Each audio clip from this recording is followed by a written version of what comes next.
Yuqorqilik ishimizning davomi, hurmatli vatandosh.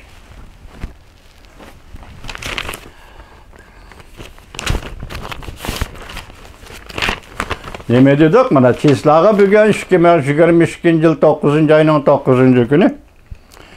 Bu yo'llar Amerikada, Angliyada, Yevropa İttifaqida savdo tijorat qiladigan shirkatlarning xatarini oshirdi. Bu deganlik mecburi emgak qilinadigan zavodlar, korxonalar, shirkatlar ishlab chiqargan muaddi buyum va tovar buyumlari aşı davlatlarga eksport qilinadi. Shunlashqa bu davlatlardagi bu shirkatlarning xatarini kuchaytirdi deb ko'rsatdi Ivan Smith bir parcha ilxat orqali Amerika ovozi radiosiga. Ishonchlik ko'p qatlamli ta'minlash liniyasi to'g'ri hosil qilgan shirkatlar doimiy savdo tijorat bilan shug'ullanayotgan shirkatlarga solishtirganda negizda ustunlikka erishdi. Reuters xabar qilib bunday ko'rsatdi. Kechiringlar.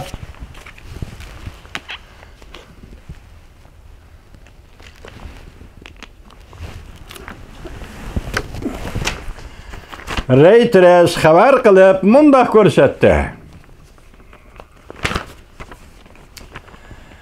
Amerika Emgak Ministerligi mas'uli xalqaro ishlar muavin ministri Di Li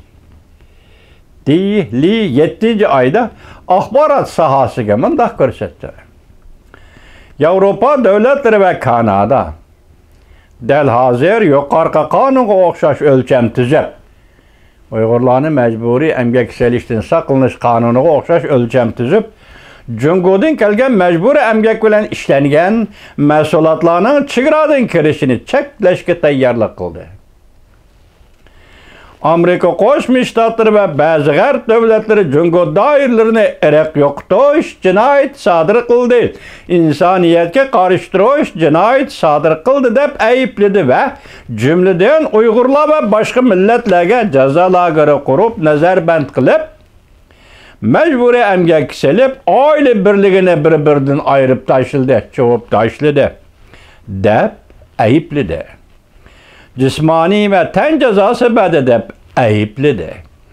Birlashgan Davlatlar Tashkiloti kishilik huquq komissarligi sobiq komissari Michel Bachelet o'tgan oyda 8-oyning 31-kuni, ya'ni bir parcha doklad e'lon qilib isbotladiki, Jungo Xinjiangda, ya'ni mustamlika Uyg'uristonda insoniyatga qarshi jinoyat sodir qilish mumkin bo'lgan kishilik huquqqa eg'ir xiloflik qilish jinoyatlarini sodir qildi.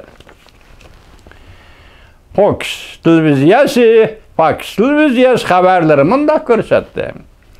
Haftaning 3-kuni, ya'ni 9-oyning 6-kuni Davlat Majlisi a'zolarining ichida ba'zi Cumhuriyetçiler Partisi mensuplari Davlat bexatarligi ministerligida taftish boshlig'iga xat yozib, bu organning Amerika himoyasi ostidagi Vernas taqim orollarini ta'minlagan $5 milliard mablag'dan boshqa energiya turi hosil qilishga yordam deb berilgan bu mablag'dan Uyg'urlarning majburiy emgaki bilan ishlangan quyosh energiyasi taxtasini setib olishga ishlatildi deb ansiraganlikdan bu ansirash paydo qilgan bu ishni tekshirishni talab qildi. Jungoning quyosh energiyasi sohasida yetakchilik o'rin turganligini nazarga olib, hukumat yordam qilmagan har qanday turlar va shirkatlarning dal hozir Jungo shirkatlaridan, ya'ni Jungoning g'arbida yashayotgan Uyg'ur qullar emgaki orqali foyda olgan yoki foyda olmaganligini amaliylashtırishimiz kerak deb ko'rsatdi. Avam palata a'zosi Cumhuriyetçiler Partisi mensubi Bob Gebes. Avam palata a'zosi Bob Gebes yana bunday ko'rsatdi. Agar Biz Cumhuriyet Kompartiya hükümetiga ve onun tizginlişi astidagi şirketler sanoatiga tayinib yaşamaydı ekanmiz ve onu qoğdurmaydı ekanmiz. Undaqda bu iş bizden, devletimizden bexatarlik meselesi bulup qalıdı. Undaqda bu iş mecburi emgek, tovar işlep çıkarış, eksport qilish, bu iş bizden, devletimizden yani Amerika Qo'shma Shtatlardan bexatarligi meselesi bulup qalıdı. Janubning Sahara gazeti Shanghayda chiqdi. Jungo Tamoyni idorasining statistikalik ma'lumotidan naql elib bundaq ko'rsatdi. Uyg'urlar majburiy emgakka silishdan saqlanish qonuni kuchga ega bo'lgan bir oydan keyin, ya'ni 7-oyda Şinjan'dan, yani mustamlika Uyg'uristondan Amerikaga eksport qilingan tovar kiyim-kechaklar. Sheper Halim Universiteti buni Xitoychadan shunday ohang bilan tarjima qildim. Ingliz ismini bilmayapti bu universitetning. Universitet kishilik huquq va zamonimizdagi qulluq tuzumini tadqiq qilguvchi Laura Morpi Amerika ovoziga ana shunday ko'rsatdi. Amerika tamoyilchisining xotirasi lekin texnik dalillanmagan. Şinjan Uyghur Abdum rayonidan bevosita Amerika havo yo'llari orqali yetkazib kelingan tovarlarning ko'payganligini xabar qildi. Amaliyotda Amerika tamoyilchilik idorasi xotirlagan, hatto xotirlamagan 7-8-oydagi bir qatimliq mol tovar yetkazish to'g'risida Laura Morpi Amerika ovoziga so'zlab berdi.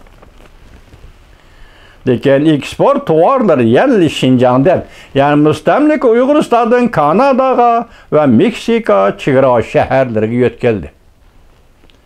Bu ish albatta bu davlatlarning sirtida.